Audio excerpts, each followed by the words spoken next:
அனைவருக்கும் வணக்கம். நாம் இப்போது 10ஆம் வகுப்பு இயல் 3 பாடப்பகுதியில் இடம்பெற்றுள்ள திருக்குறள் குறித்து பார்க்க இருக்கிறோம். வாருங்கள் காணொளிக்கு செல்வோம்.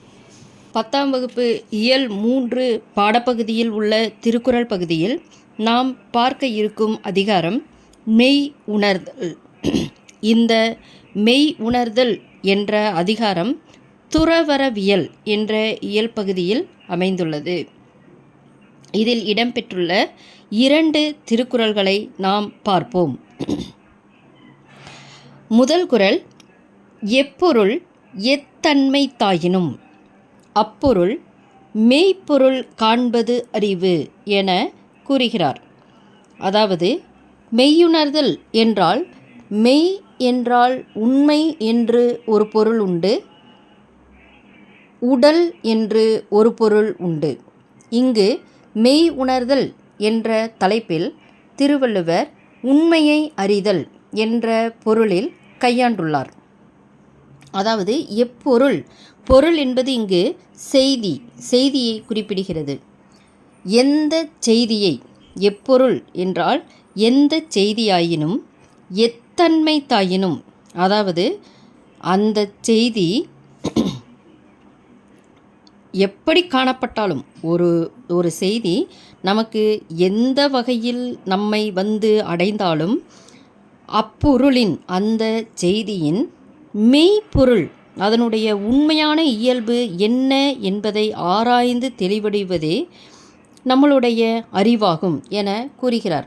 அதாவது எப்பொருள் எத்தன்மை தாயினும், ஒரு செய்தி அல்லது ஒரு பொருள் எப்படி காணப்பட்டாலும் அந்த செய்தி அல்லது அந்த பொருளின் உண்மை இயல்பு என்ன என்று ஆராய்ந்து தெளிவடைவதே மெய்யறிவாகும் என கூறுகிறார்.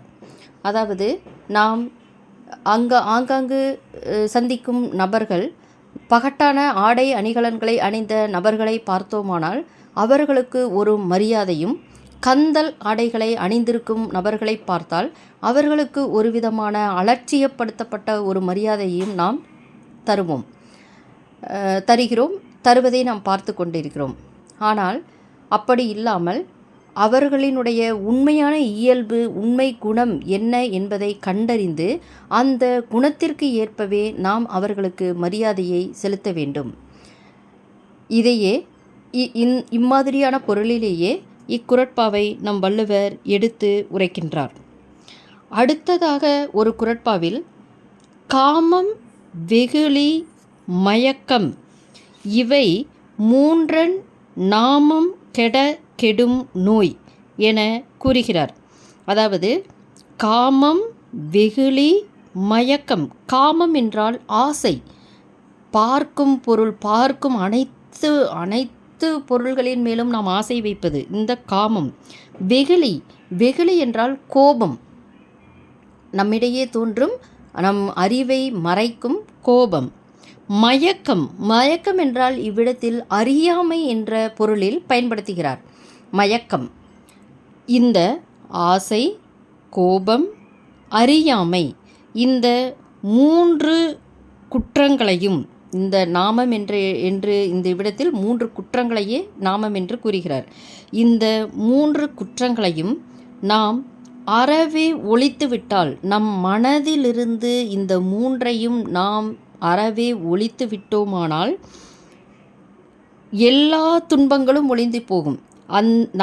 நம் வாழ்க்கையில் நமக்கு ஏற்படும் துன்பங்களையே இங்கு திருவள்ளுவர் நோய் என கூறுகிறார். நோய் என்றால் உடலில் ஏற்படும் பிணி அல்ல, இங்கு நம் மனதில் ஏற்படும் பிணி. அதாவது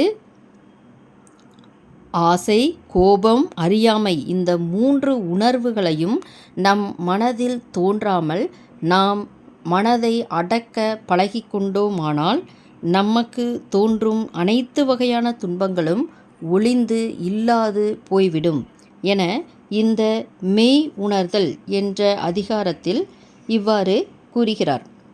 இதன் மூலம் நாம் இக்கருத்துக்களை வாழ்வில் கையாண்டால் நம் வாழ்வில் கண்டிப்பாக சிறப்பான நிலையை நாம் அடைவோம் என்பதில் எல்லளவும் ஐயமில்லை. அதாவது நாம் வாழ்வில் கேள்விப்படும் அல்லது நாம் வாழ்வில் பார்க்கும் எந்த பொருளாயினும் அப்பொருளினுடைய உண்மைத்தன்மையை நாம் கண்டு அதன் பின்பே அதை நம்ப வேண்டும். அதேபோன்று ஆசை, சினம், அறியாமை இந்த மூன்றையும் நம் மனதிலிருந்து முற்றும் அழித்தால் அவற்றால் வரும் துன்பமும் அழியும் என கூறுகிறார். அடுத்த காணொளியில் பெரியாரை துணைக்கோடல் என்ற அதிகாரத்தின் கீழ் வரும் 3 குறட்பாக்களை காணலாம்.